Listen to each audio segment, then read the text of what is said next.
Olá, Cassiano Bittencourt, pelo Compondo a Tese do Investir com Sim. Tá, o Compondo a Tese basicamente aqui é fazendo um resumão do que a gente teve aí de mais relevante durante a semana. Tá, e a gente fecha com os podcasts. Sempre bom começar com disclaimer. As notícias aqui embaixo, né? Os links aí para as notícias para quem quiser aprofundar o que eu falo aqui embaixo na descrição desse vídeo. Tá, e sempre bom começar com disclaimer. O que eu falo aqui nada mais é do que a minha opinião sobre investimento, a forma que eu invisto. Não é, de qualquer forma, modo em geral, indicação de compra ou venda de qualquer ativo do mercado financeiro. A gente começa com o PIB aqui no Brasil, certo?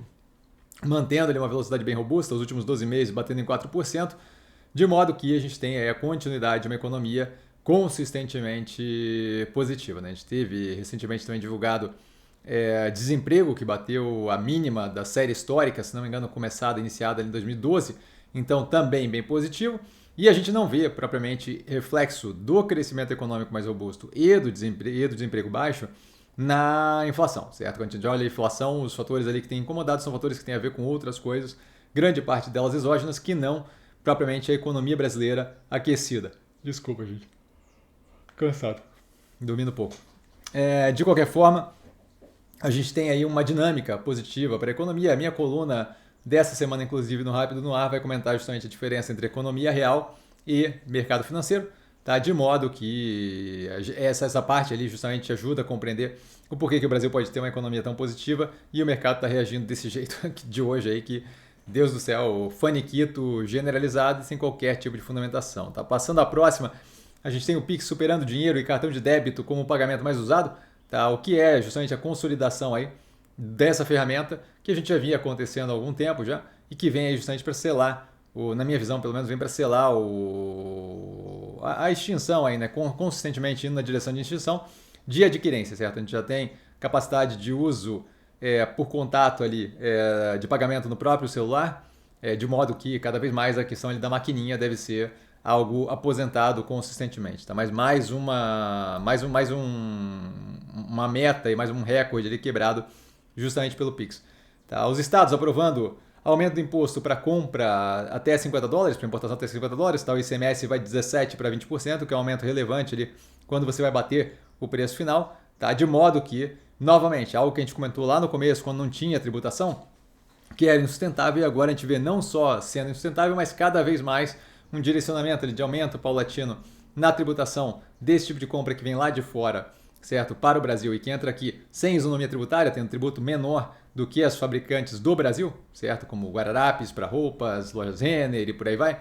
A gente vê cada vez mais aquilo ali indo numa direção de casamento. Casamento do tributo daqui com o tributo aplicado às importadas, o que é, obviamente, ele auxilia, como a gente já tem visto nos resultados, auxilia as operações das operações aqui no Brasil com algum nível de paridade versus operações lá de fora. Tá? Então eu vejo aí como um movimento positivo no sentido de que traz mais para paridade a tributação das operações internas com as externas. Não faz sentido a gente estar subsidiando operação, empresa que fabrica ou que importa produto, certo? E aí, para fechar essa semana, nos gerais aqui, a gente teve justamente o acordo do Mercosul, tá? E aí é um acordo longo, grande, cada vez mais a gente vai ter aí informações mais aprofundadas de como é que afeta cada uma das áreas, mas basicamente ali uma tentativa de acordo de livre comércio entre dois grupos econômicos, a União Europeia e o Mercosul, que deve trazer ganhos aqui, especialmente na redução de custos, né? Transacional, retirada de tarifa e por aí vai, entre os dois grupos econômicos. Eu vejo como positivo. Os detalhes, os pormenores, a gente vai ter que ver justamente à medida que passa o tempo. Falando dos ativos do portfólio, a gente teve Casas Bahia com uma alta de 20% nas vendas das principais categorias ali, né? Eletroeletrônicos, linha branca, móveis, no Black Friday, tá? Isso daí com ganho de market share, então a operação ali indo na direção de foco no core e conseguindo fazer aquilo ali muito bem, o que é bem positivo, tá? Deve dar continuidade aí à melhoria contínua na qualidade operacional que a gente vê sendo entregue consistentemente ali no ativo. A Log antecipando dividendos e mandando ver aí um dividend yield de 8,5%, tá? Então pagando ali de dividendo o equivalente ali a 8,5% do preço da ação, o que é um dividendo relevante. Tá? A operação aí claramente fazendo isso porque teve uma lucratividade forte pelo desenvolvimento da área de desenvolvimento, que é algo que eu comento nas análises que estão no canal, então algo bem positivo justamente cada vez mais levando a sério aquela área ali de construção e venda de galpões para terceiros, dado que eles sabem fazer aquilo ali muito bem. Tá?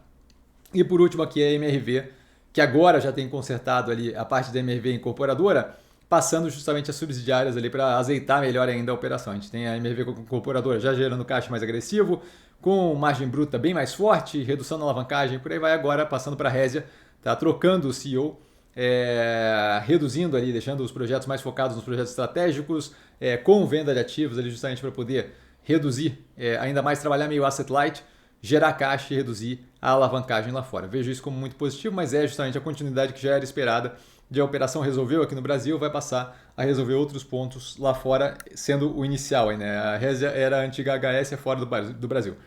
A gente, passando a podcast, a gente tem a CBN Entrevista, entrevistando o secretário de Política Econômica, Guilherme Mello, falando justamente sobre pacote de gastos. Tá? O nome do podcast é Pacote de Gastos. Não há ilusão que medida resolverá todos os problemas do país. Dá uma ideia ali de como o governo está pensando. Tá? Então acho que é interessante.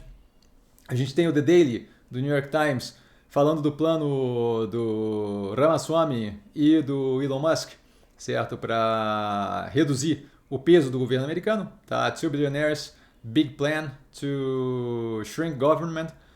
Aí justamente eles comentam a dinâmica que eles acham que o Ramaswamy e o Musk vão tomar no que tange ali o Doge, o novo departamento ali que eles criaram, que, diga de passagem, legalmente não quer dizer nada, mas justamente a dinâmica ali que eles devem seguir nesse sentido. Tá? E por último aqui, o Wall Street Journal, The Future of Everything, o futuro de tudo, falando sobre a evolução. É algo que a gente já tinha comentado várias vezes, mas ainda era muito incipiente, agora com alguns projetos já em forte andamento de drones usados para serviços de emergência, tá? Especialmente em lugares remotos, lugar com trânsito e por aí vai. Tá? Então, how drones are bringing emergency services to remote places. Bem interessante, pega bem leve ali, mas começa a falar de várias operações, algumas delas a gente já tinha visitado lá para trás, quando eram startups e por aí vai, mas de qualquer forma, bem interessante. Tá? Por hoje, eu fico por aqui. Vale lembrar que quem aprende a pensar bolsa opera com o mero detalhe, precisando de mim. Eu estou sempre no Instagram, @investircomsim. Só ir lá falar comigo, não trago a pessoa amada, mas estou sempre lá tirando dúvida. Valeu, galera, beijão. Amanhã nós temos aí 3 ativos a serem analisados e no domingo o movimento da semana, como sempre. Valeu, galera, bom final de semana.